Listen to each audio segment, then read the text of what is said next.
were you convinced that the subject, Bongbong Marcos Jr., then Senator, now President, was really into that drug abuse and drug addiction or illegal drug use as shown sa pakikipagkausap mo sa confidential informant?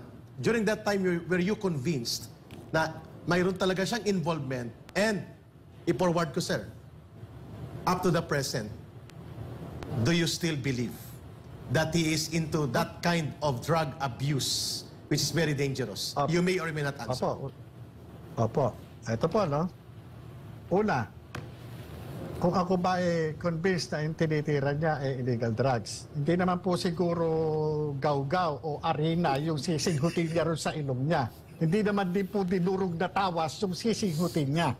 Ang sinisinghut lang po sa ilong na powder ay cocaine. Hindi naman po siya pwede suminghut ng shabu kasi ma-crystallize po yun. Okay. Ngayon po, kung yan hindi siya na gumagamit ng illegal drugs sa mga panahon ngayon, di sana agad-agad nagpa-drug test siya. Ayun. Yun lang po. Your answer is now understood by the people. Maraming salamat, sir. Claro. Punong-puno ako ng galit ngayon, sir. Kasi ganito pala kapag ganito pala, parang napakaliwanag, no, na nakalusot sa isang napakaseryosong krimen. Kasi pinakita sa atin ni Attorney Bosantog, napakaseryoso ng mga krimen na nalusutan if he is guilty ni Bongbong Marcos kasi siya ay senador noon. Paano pa kaya ngayon presidente siya? Exactly. No? At paano pa kaya yung mga maliliit nating mga kababayan, no, na nahuhuli? Ibig sabihin ba sa Pilipinas ang batas ay para lang sa mahihirap? Ito sila Lisa Araneta, kaya pala ganyan umasta sila Lisa Araneta Marcos na parang they are above the law. Yeah. Kasi pala talaga sa isip nila they are above the law at hindi lang pala sa isip nila. Totoo pala. No, totoo pala. Yun. Ako, ganito po, ano? Right, sir. Right. Bigla tuloy ako na-excite sagutin si Ma'am, Lorraine. Yung nangyari po doon sa SMNI, na pagkakaloob, pagpapataw na indefinite suspension na wala naman sa batas, na patawa ka na. Ito yung, yung isang parang walang iniwan sa isang drug offender o habitual drug user. Ito na sabihin na yan, junkie o talaba. Na talagang pagkaya nag-trip, talagang aabutin mo talaga yung talagang pagpapahirap na walang katapusan pagpapahirap. Kasi nga, anong dahilan? Adik O bakit yung isang biktima tinatad ng saksak?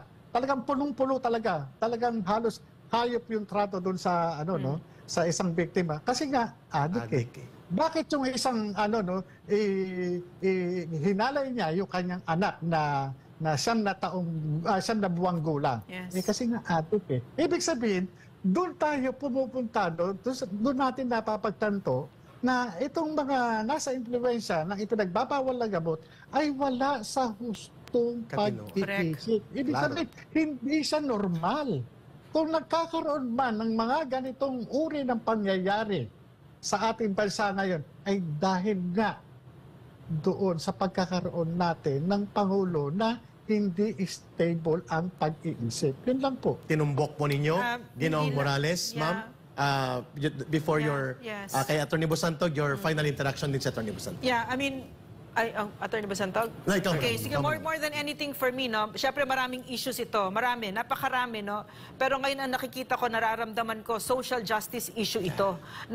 Sa bansa pala na Pilipinas, dalawa pala ang sistema dito sa hustisya. Na meron para sa mga mayayaman at makapangyarihan at meron sa mga ordinaryong mamamayan. Papayag ba kayo? Ako hindi ako papayag. Malapit na ako mamatay. Hindi ako papayag.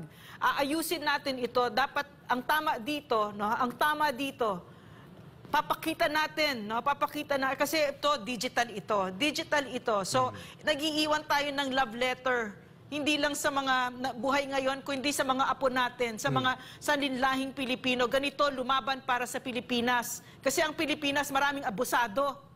No, marami talaga ang pakiramdam nila, porket may pera sila, no, kahit na anong kababuyan pwede nilang gawin at naramdaman namin yon dito sa SMNI, ramdam na ramdam namin. Kababuyan ng NTC, kababuyan ng MTRCB, kababuyan ng Kongreso, kababuyan ni Martin Romualdez, kababuyan ni Bongbong Marcos at ni Lisa Araneta Marcos, no? So, makinig kayo, mga anak ko, mga apo ko, mga hindi ko na kayo makikita siguro. Huwag kayong pumayag. Huwag kayong pumayag. We are creating a country habang buhay kami dito na hindi ganyan, na hindi nyo naaabutin. Pero kung sakali meron na namang Marcos, no, na Bongbong Marcos, at lumusot na naman yung kababuyan nila, huwag kayong pumayag. Ganito lumaban katulad ni Jojo Morales. Itatayanin nyo ang buhay. Walang matatakot dito. Tama. I second the motion sa aking co-anchor na si Ma'am Lorraine Maribadoy. Sinusundan ko at titindigan ko kasama siya ang kanyang naging pahayag. Your final interaction kay Ginoong Jojo Morales. Thank you, Ma'am Lorraine, for a very emotional and very mind-jolting wake-up call for the Filipino people.